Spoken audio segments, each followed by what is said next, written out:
Hello and welcome to Better Under Pressure. I'm Sara Milne Rowe, author of The Shed Method and founder of Coaching Impact. And in this podcast, I talk to leaders from all walks of life about being better under pressure and using pressure for better. I want to explore how we handle pressure in a world that is becoming more and more complex, the impact that pressure has on our ability to perform at our best, and what we do to be better under pressure. It's like any muscle, right? If you're going to the gym and you're looking to work on a muscle, develop that muscle, you have to put that muscle to work. You have to stretch that muscle. You have to kind of push yourself to the limit. Probably isn't the safest, most effective way to do it, but you need to put yourself in high pressure situations. That's the only way you're going to learn how to cope with pressure. You can read all the books, you can understand the theory behind it, but until you're in it, you won't know how you're going to respond and how you're going to react. The more difficult the situation, the more you navigate your way through it, that becomes your baseline level. So you can never go below that point of pressure. I've been here, I've done this, I was able to get through that, I'm going to be able to get through this. Duro Oye is the founder and CEO of 2020 Change, a multi-award-winning social enterprise leading the way to a more diverse and inclusive workforce in the UK. It empowers young black professionals to flourish in the workplace. Duro designed the award-winning I Am Change 10-week programme, which focuses on developing young people's self-awareness, vision, persistence and dignity. He's also a qualified mindset coach with a degree in graphics and advertising, a diploma in documentary filmmaking, and is a fellow at the Acumen Academy. And all this after, and probably as a result of, almost a decade of criminality between the ages of 12 and 21. Duro is a passionate storyteller and uses documentary film to enable marginalised youth to frame their own narrative. Since producing his first independent film in 2013, he's gone on to produce the documentary films County Lines, Teenage Drug Runners for the BBC, and 2 seasons of Gangland for Channel 5. In our conversation, Duro describes the exact moment when he turned his back on crime, why he felt it necessary to support Manchester United, and how he turns difficult conversations into a game. I'm eternally grateful, Duro, that we've got this time together because I know you're busy, and specifically that tonight you've got a very big event, which is your documentary. So I'm very, very grateful. And I think this is, for me, this is a conversation about pressure, you know, how it shows up, how you've dealt with it. And when I first heard you talk, I just thought, wow, here's a guy who understands pressure in for himself, but also for the people that you're working with in your mission. So maybe we could just start, Duro, with you talking a little bit about just how pressure's shown up for you in your life. Start wherever you like, but there's something for me that would be very, very helpful to sort of get an essence of what pressure is to you. Well, thank you so much for having me, first of all. And I'll dive into the question. For me, pressure is what happens when you're at a point where you can't take any more, and what you've invested on the inside of you comes out in that moment.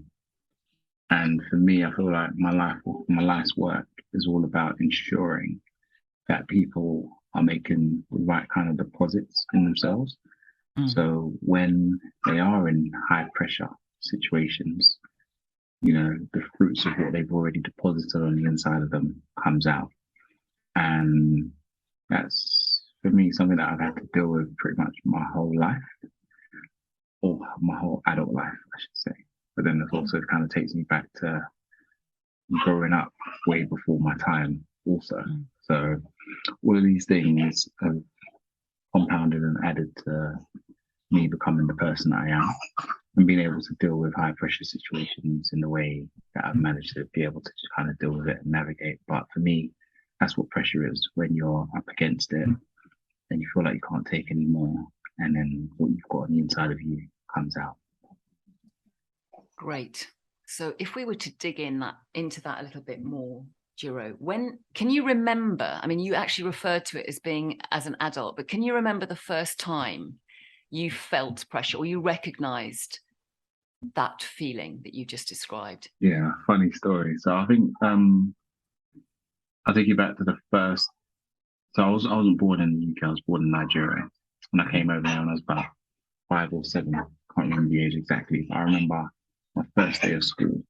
I walked in, didn't know anyone, had an accent, picky hair, and then a young boy came up to me and asked me. First question he asked me was, "What football team do you support?" And I think in that moment I felt the pressure to support a football team, but then also the pressure to fit in. I saw an opportunity to fit in because he was actually wearing a Man United jersey with Eric Cantona on the back. So I was like, "Yep, I support Man United." And how smart of you.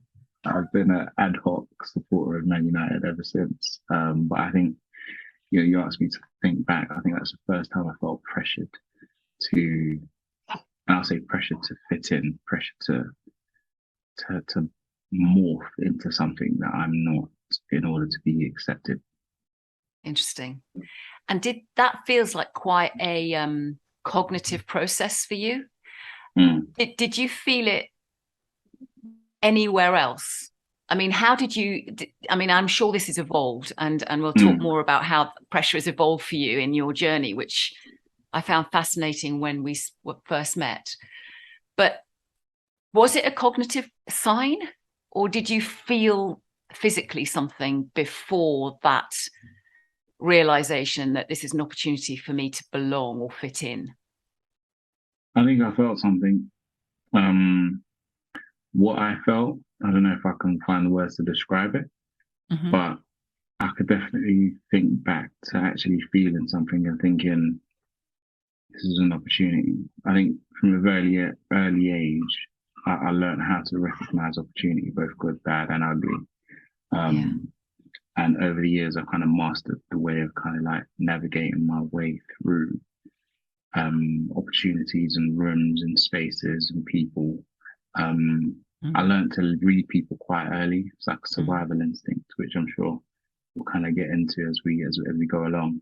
But growing up where I grew up in the way that I grew up, you have to be quick on your feet. You've got to be sharp. If you hesitate, you could die.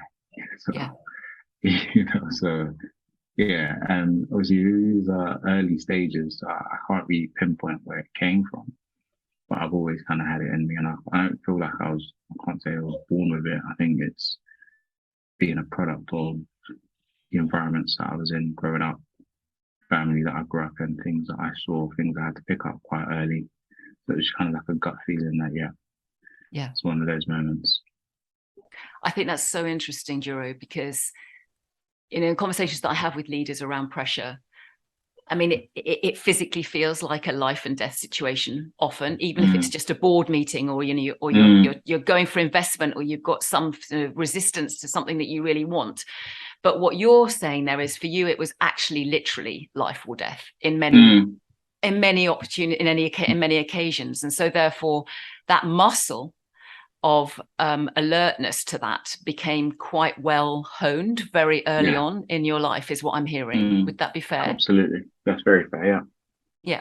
And so so it's a bit of a gift, even though it probably didn't feel like it for the first part of your life. But one of the key reasons I wanted to talk to you, Joe, is because exactly of this sort of training that you did subconsciously, but is now very conscious. To get you to doing what fantastic work you're now doing, and being a founder of a company, which we will get to, but I'm quite interested in how the muscle gets built.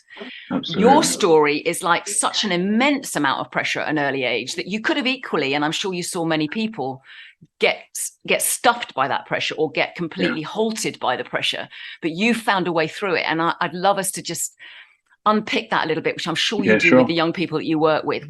How did you hone it, recognize it, and work with it? I think it's like any muscle, right? If you're going to the gym and you're looking to work on a muscle, develop that muscle, you have to put that muscle to work. You have to stretch that muscle. You have to kind of push yourself to the limit. And this probably isn't the safest, most effective way to do it, but you need to put yourself in high pressure situations, right?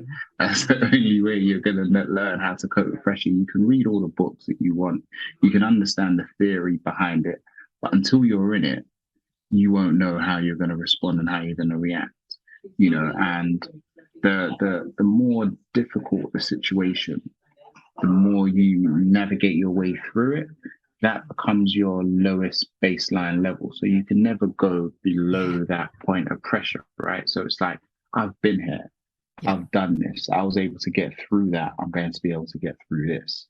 So there are things that come up in your life. And we joke about this in my household because my wife always tries to, she jokes around with me. So I'm always like, well, I've had a hard life, so I deserve this. Okay. You know, but, you know, we joke, but it's actually very real and very serious, you know. So it's like, because you've been through certain things, you know that what I'm facing right now is a walk in the park. You know, I've been in worse situations, and you know, you go to the work that I do with young people. I deal with some of, you know, young people. Some of the young people that we deal with have been in real extreme situations. You know, life or death situations, and then maybe they enter into a boardroom and they need to pitch for their business. I'm like, bro, this is a walk in the park. You know, if you're dealing with keyboard warriors and going back and forth on email, that's nothing compared to where you're coming from. And that's the mindset, right? So it's like everything else becomes the breeze, because what I've had to deal with in order to get here, half of the people that I'm engaging with now will probably melt and crumble under a small amount of that pressure that I've been through. So it's having that understanding. So you have to push yourself, put yourself in these situations, but looking at it in a safe environment. But from some of the young people, and some of my experience, it's life or death, you know, fight or flight. Yeah, literally. If I don't, you know, if I don't make it through this, there is no tomorrow. You know, so it's about understanding that, and understanding that because you've put yourself in those higher pressure situations for X amount of years, you're better off for it now. And my message to young people is different, meaning that you don't need to put yourself through that. I've been through that for you, and I've gone ahead to make that path a lot smoother for you, so you don't have to put yourself in those life or death situations. You can deal with the boardroom back and forth. You know, you don't need to go out on the streets and do the things that you've heard others do, because essentially they've overcome that, so you can then be able to do all this. So that's kind of my mentality to it. Like you really have to put yourself through difficult situations to really kind of test how strong you are. And it's not physical strength, it's mental strength. You know, I used to say something coming up. I said, you test the strength of a man by his ability to be able to hold himself in. You know, and when you think about that, it's like, you want to explode. You should explode.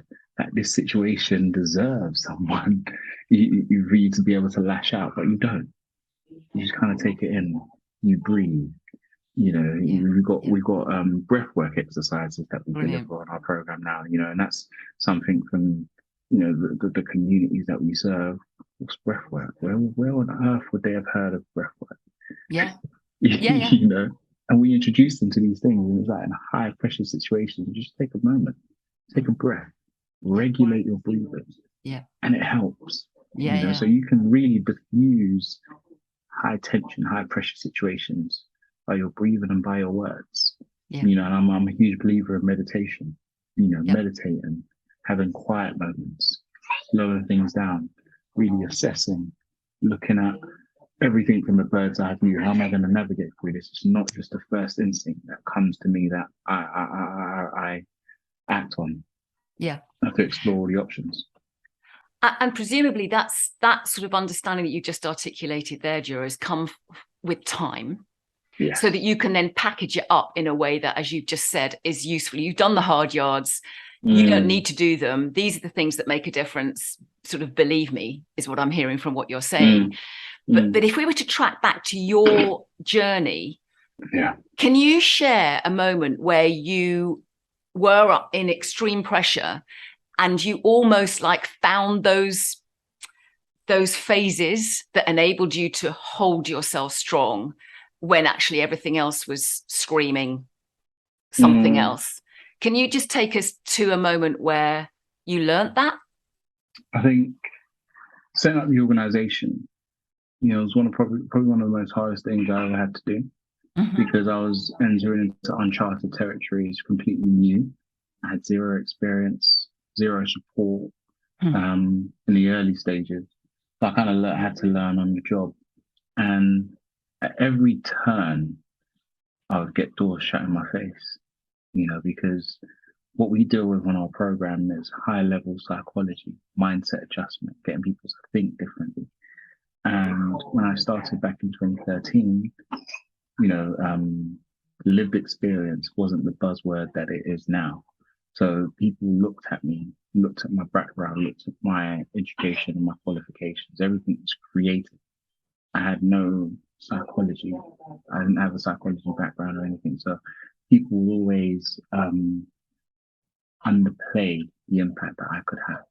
And that was deeply frustrating because, like you said, I'd done the hard yards. I'd done the work on myself, turned my life around. And now I felt like I was in a position to help others do the same.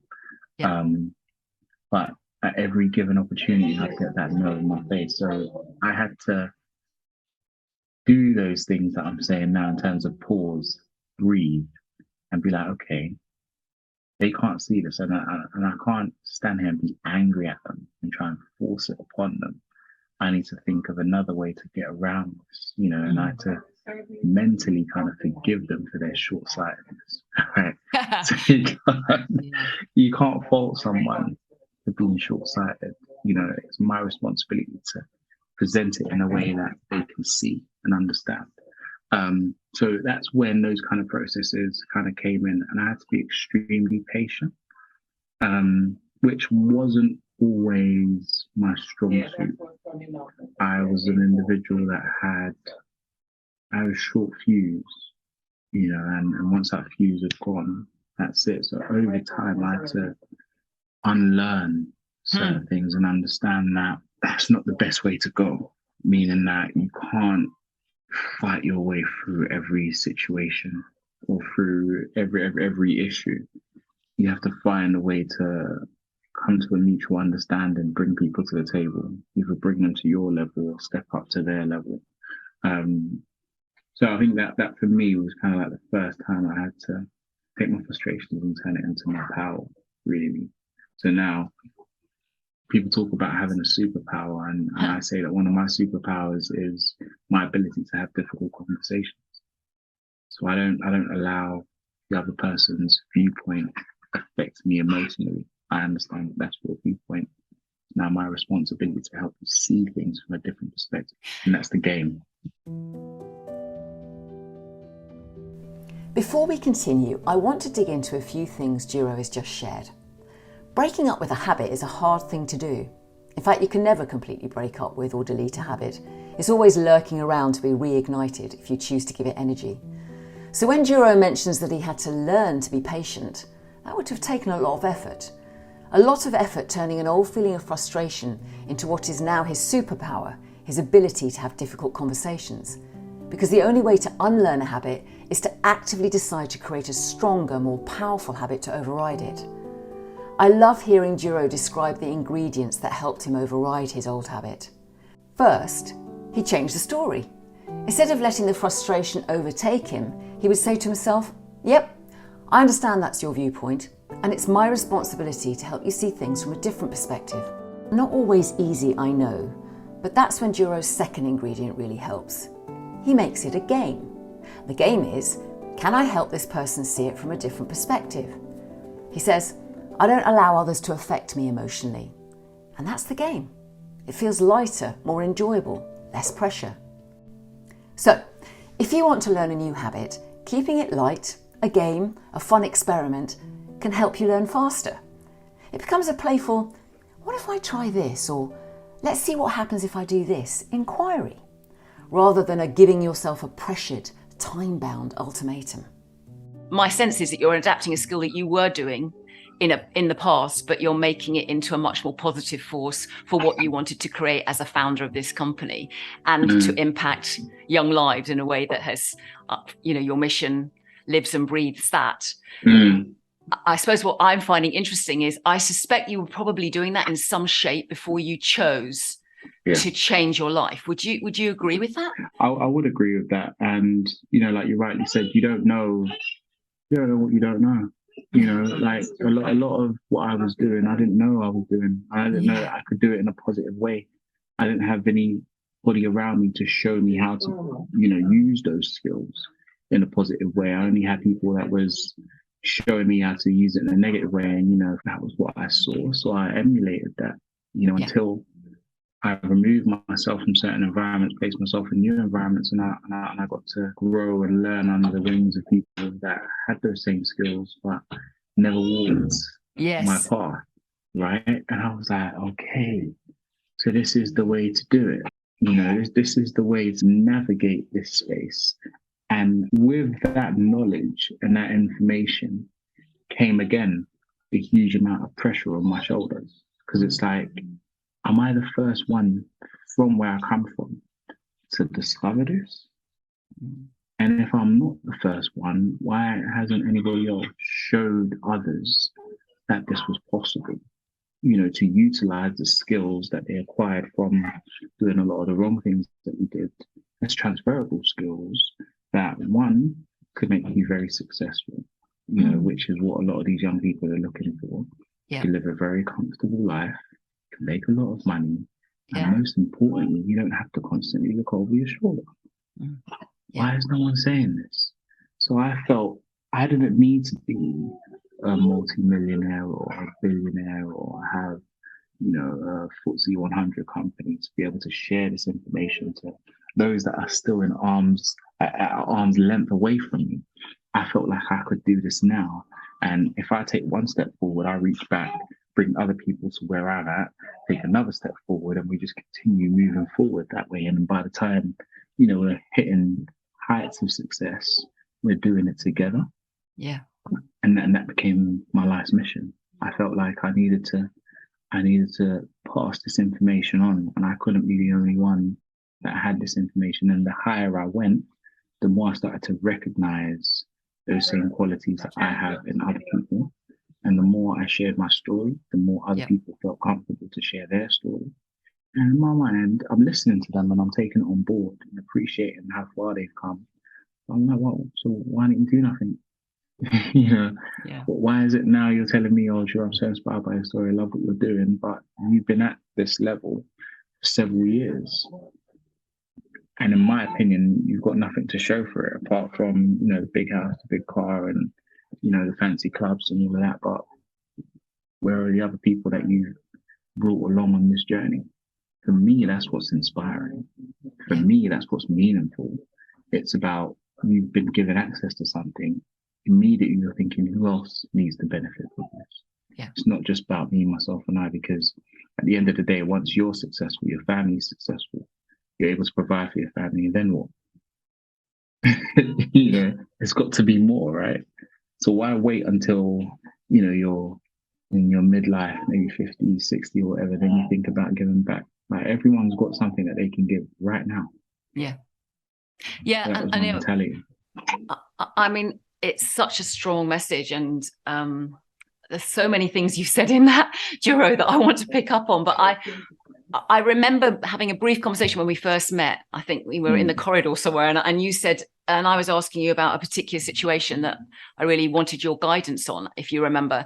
And I remember you saying something like, you know, I've taken, I think you said something like 450 young people down the wrong path in the first part of my life. And now I've at least got to take 450 people into a stronger path and then more. And that really struck me that you had turned that into a positive force for you. And also, just in this conversation just now, you've just said, you know, it was a transferable skill. These things that I was part of doing was a skill, you know, going down not a necessarily great path, but nevertheless, it was a skill. And you recognize that actually that's all transferable.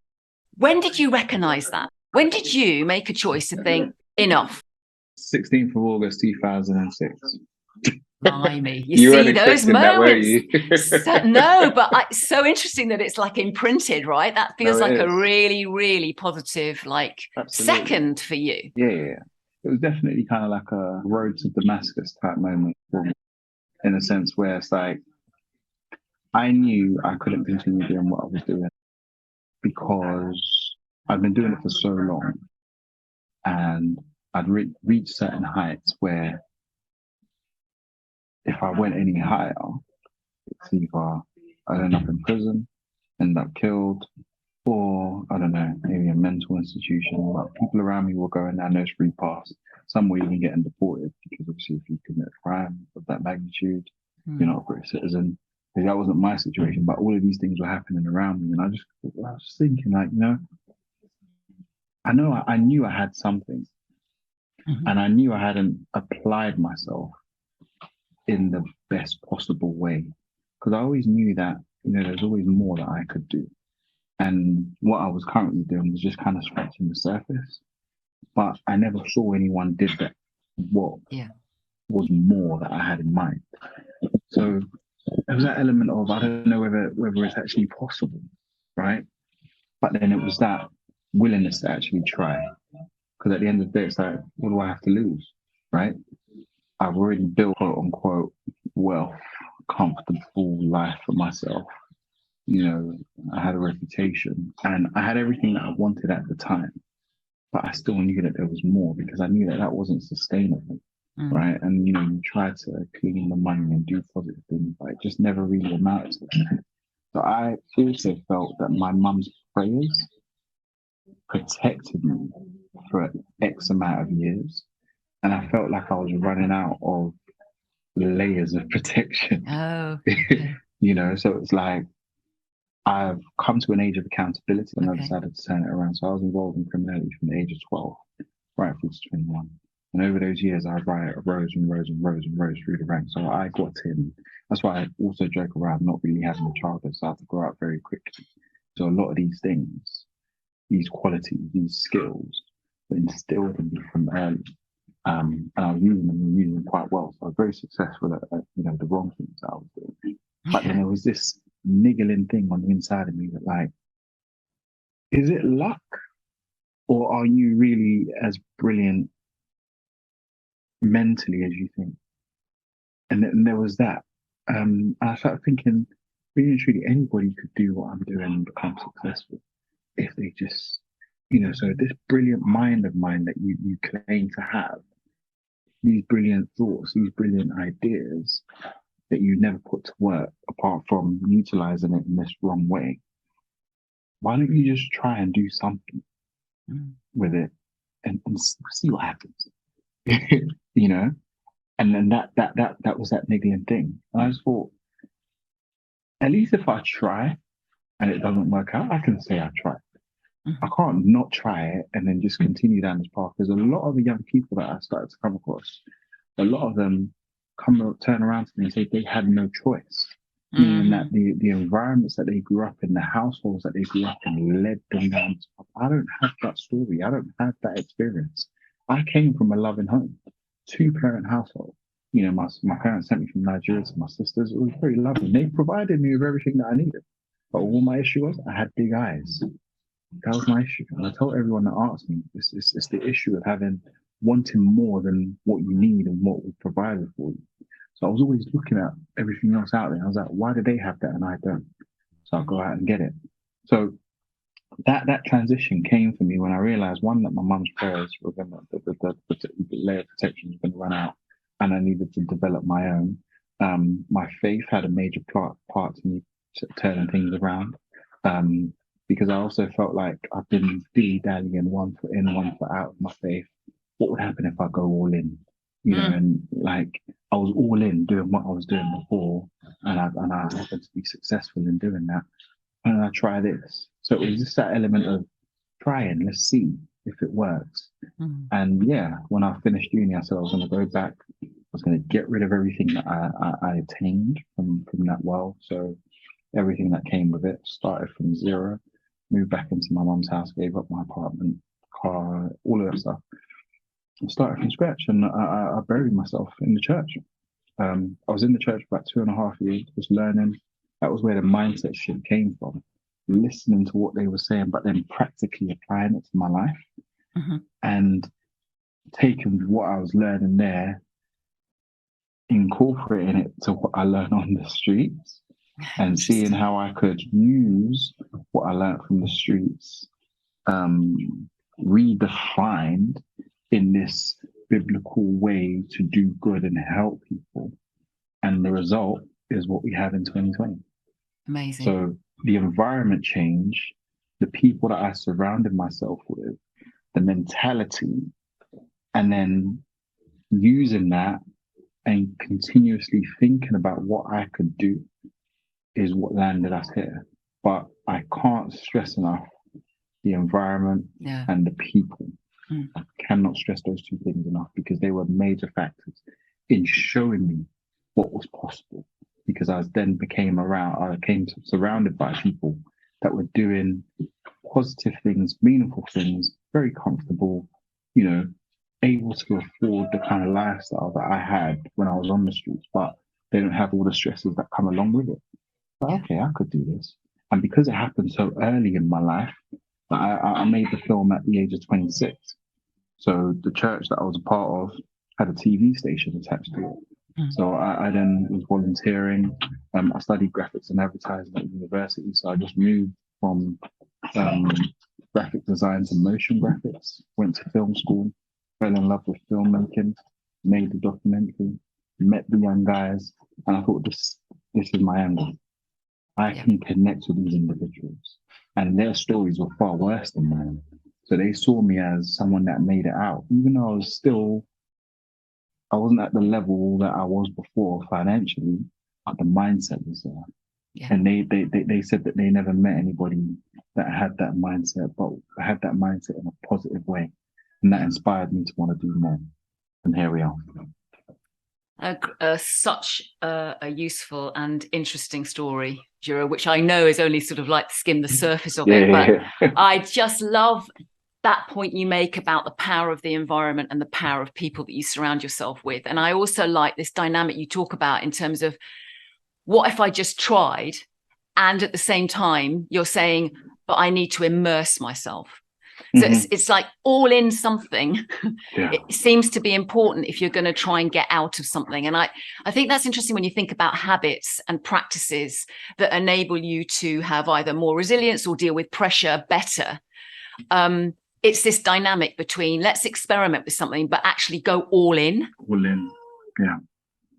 Absolutely. I mean, you can't do something half-heartedly and expect the kind of results that you're trying to get. I was all in the life that I was living before. It's only right that I'm all in this. Yeah. And let's then compare and contrast. So even if I was to give myself, how many years is it, from 12 to 21, I was all in that lifestyle for that amount of time. So let me do same comparison and give myself to this same amount of years, and let's see. And it didn't take me long. Probably like 8 to 9 years of doing the straight and narrow thing to make as much as I made from doing a lot of the wrong things. So even if you want to measure it in financial terms, it was there. But for me, it was bigger than the material gain. It was the growth. It was the development. It was the person that I'm becoming. Yeah. And I say becoming because it's an ongoing process. I'll talk about the transition or how I'm transitioning, I'm growing, I'm evolving. And I'm like, if I'm like this now, what am I going to be like in the next 10, 15, 20 years? That's my mentality. That's the way I'm looking at it. So I'm grateful for my journey. I'm grateful for the challenges and the obstacles along the way, because I believe it's made me the person that I am.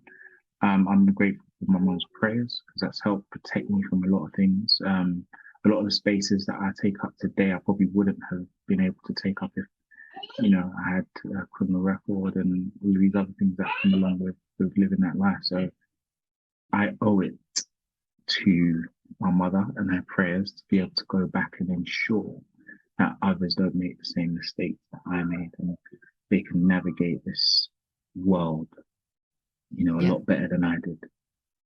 And what I'm hearing ringing out of this story, Duro, is this strong force of beyond self-interest. The energy that you can get from a purpose that's beyond self-interest, which is what I'm hearing helped you jump from one immersion into the other immersion. Absolutely.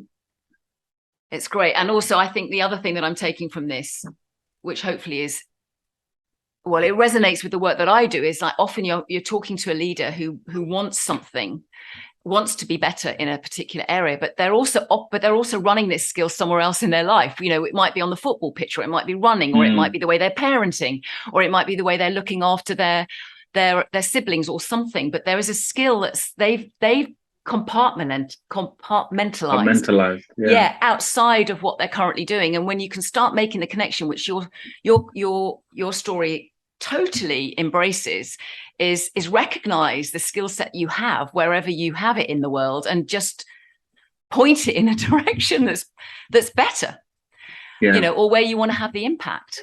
Feels really strong. That's exactly what it is. It's about stripping it back, you know, right through to the bare minimum. Who am I? Yeah. Why am I here? What's my purpose here? Understanding those three things will help you live a way more fulfilled life. And I think people ask themselves those questions far too late in life. Thankfully, I was able to ask myself early enough, but I'm asking those same questions to young people earlier, at a younger age than when I was asked, with the hope that once they get it, they can also pass it on. So when they're having kids, you know, it's that same kind of feeling where they can instill these core values in there from early. So a young person, you know, at a tender age, has a clear direction of where it is that they're trying to go. And if they can start on that journey early enough, nothing's stopping them from succeeding. As I listened back to this conversation with Duro, I pressed pause more than once at the point where he said, "It was the growth of the person I was becoming that was very powerful. I wanted to help people navigate the world better than I did." A perfect example of the power of purpose energy beyond self-interest. Why what we do really matters. The source that can enable all of us, if we can connect to it, to keep going, whatever the pressure. For me, the question, who am I becoming, has more possibility in it than who am I? And I found myself hovering over these words because I think it's a useful question to ask to keep the force of purpose energy alive and moving. To continue evolving as ourselves, with each other, with the teams we lead, in a world that is increasingly complex and creating stacks of pressure for many of us, maybe we should tap into these small questions with big answers more often. Who are you becoming? Or, who do you need to become? Back to Duro. Your experience thus far in your life, and someone was listening to this thinking, I just want to be better under pressure. I want to deal with pressure better and turn it into a force for good. What would be your two pay forwards? I mean, that might be one of them that you've just described. Yeah, that would definitely be one of them. What might be another one? The second one I'd say is asking yourself that question as to why you want to be better under pressure. It sounds like a good thing. You know, I can function under pressure. It sounds like one of those lines on your CV. You know, works well under pressure. But to what end? You know, for what purpose? It has to be bigger than you. It has to be bigger than your role. It has to be bigger than your business. You have to think about it in the whole grand scheme of things. You being a person that can deal with pressure well, how does that make society better? And this is just my way of thinking, right? Everything that I do or I'm involved in has to be bigger than it has to have a long-lasting impact. So I like to remove myself from certain situations and equations and be like, what is it that I've done that can stand the test of time? And if you look at pressure in that same way, you will have a different level of respect for it. In fact, you'd encourage it. You'd welcome it when it shows up, because it's an opportunity for you to kind of step up and be like, okay, there's pressure again. It's a great opportunity for me to put myself to the test, because you know that you'll be stronger on the flip side of it. You know, let's say pressure makes diamonds, right? So if you think about a lot of these things that we cherish so much, they've come from pressure. So if you cherish yourself and you put yourself in those high pressure situations, just think about the possibility of what can come out on the flip side and how that could be better for society, for family, for your partner, and everything else that you hold dear. But yeah, I think that would be my last kind of takeaway. Like, remove yourself from that equation and think about what that equal pressured person would be able to give. Great place to stop, Duro. Thank you so much. Bye. You're welcome. Bye-bye. Bye-bye. Thank you so much for listening to this episode of Better Under Pressure with me, Sara Milne Rowe. If you enjoyed it, please do subscribe and let us know what you found useful or what you'd like to know more about. Our aim is to share as many examples as possible of what people do to manage pressure for better. If you're interested in any of the practices mentioned, check out my book, The Shed Method. Alternatively, you can find us at Coaching Impact or me on LinkedIn and Instagram. Better Under Pressure was produced by the fab team at Smart Cookie Media. Thanks so much for listening, and until next time, goodbye.